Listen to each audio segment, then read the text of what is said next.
Gommies workshop. Let me switch the light on. Oops, it was on. I mean, I get the sun comes through the window, it's quite nice. So, what are we up to? This is for one of our American chums. Yes, I'll get them all over you now. I can speak American as well. Gee, have a nice day. Okay, so this is for our Dominic, mate. We've been talking about guns for you. Keep it simple, bud. Yeah, keep it simple. At the moment, this is a rough out. This is an iron base. This one I'm building here will be an all singing, all dancing hybrid. Okay, so this will have the black art ball, the black and red parts. This is a freak tip and freak back. This allows you to change the size of your barrel basically, because if you're new to paintball, you must know paintballs are not the same size. They're all different sizes. If you want a gun to be efficient, right, and efficiency is where it's at. Yeah. At the end of the day, a ball going down a barrel is a ball going down a barrel. What aids accuracy is how clean you keep the barrel and how round your paint is. Okay. Low pressure does help because it stops the ball from distorting. Anyway, this is a freak kit. This comes in two halves. You have a freak tip and a freak back. Well, that doesn't normally happen actually. You have a freak tip and a freak back. Your freak back is changeable. You can actually change the size of your freak back. The actual bore size you can change.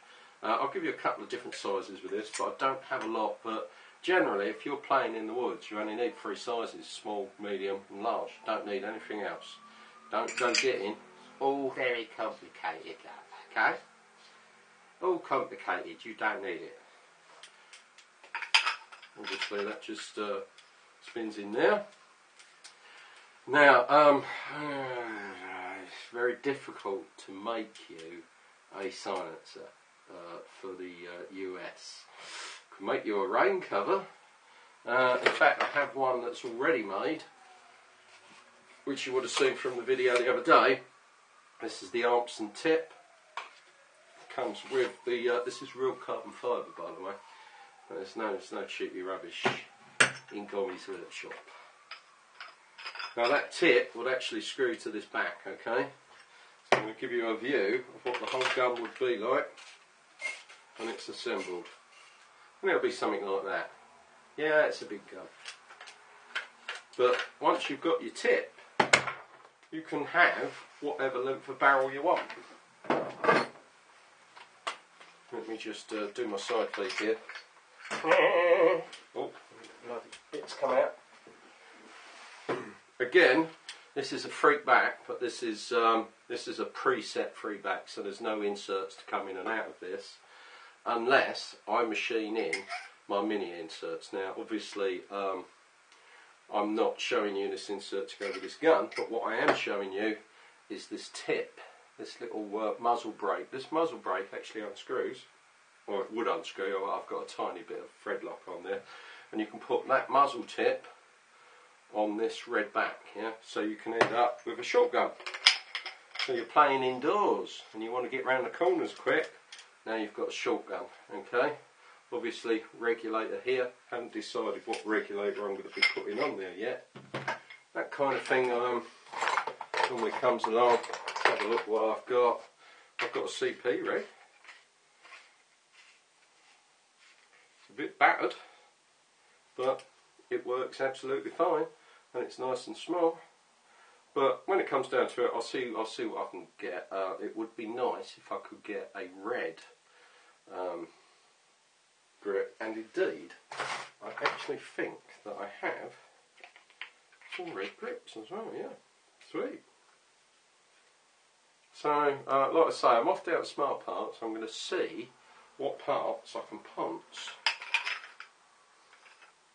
Now, it's already looking sexy. Now, first thing you've probably noticed, hey, there's no bloody feed neck in there. No, there isn't a feed neck in there because I haven't put it in yet, okay? Now, this is the ion chamber. The only thing about using this with the feed neck is the feed neck actually screws in to the chamber. and we're going to bearing lock this in place. So once it's in there, you can't remove it. It's in there forever.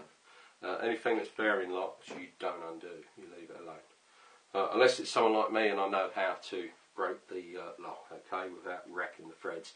So the actual lock-in liquid is actually harder than the metal. When you unscrew it, it takes the metal with it, and you can't repair these threads, not unless you're a watchmaker. So what we have on the genuine G1, they have this sliding unit. Okay.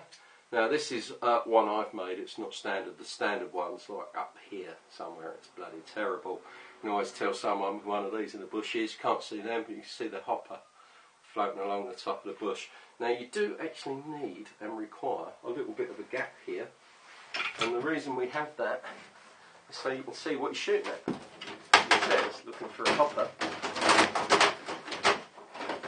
and of course, me being me, carbon fibre diorama. Now you actually, this little gap here is quite important because we actually aim down that little gap. Now I used to make these when the hopper sat fully flush. They were quite a bitch to use. Good indoors because I used to call them the room clearer. You just shot it from the hip when you entered rooms, so your sole purpose would be clearing rooms. But how many urban games like that are you going to get to in the States? Remember that over here in the UK we get full use of military training sites, which are housing estates that are mocked up in the middle of nowhere, and we don't play there. This is an ion version. This is actually already made for another customer, but the ion version, a little bit more technical. Okay. The cool thing about having the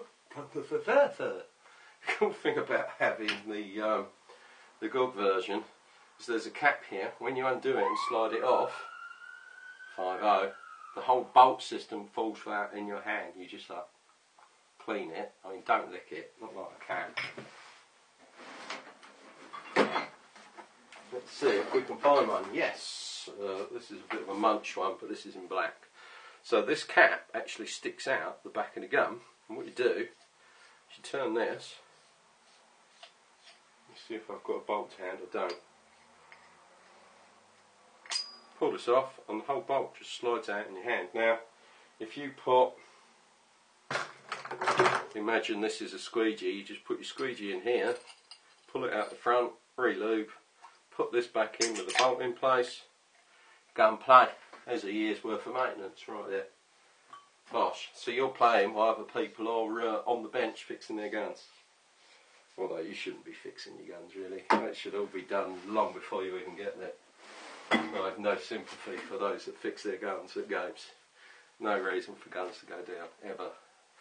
And the other cool thing about these is the very large amount of shots you can get to a bottle. Now if you've got a 1.5, I've seen out of an ion type marker, I've seen an entire box of paint, a whole, no, not messing around, a whole box of paint.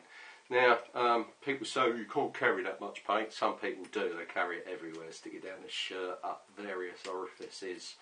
The cool thing with that is a lot of the big games, especially some of the big games, and I mean big games, 1,000 players aside, games we play in the UK, to quote one, North v South, is so big. If you were on the other side of the field and you run out of air, you've got like a mile walk. It's so big that they have a minibus, like a transit van, that is constantly circulating the game area to pick up people that have run out of air. Most of the time they pick up people that have run out of air and they've still got paint. Shots to the bottle is the most important thing in paintball.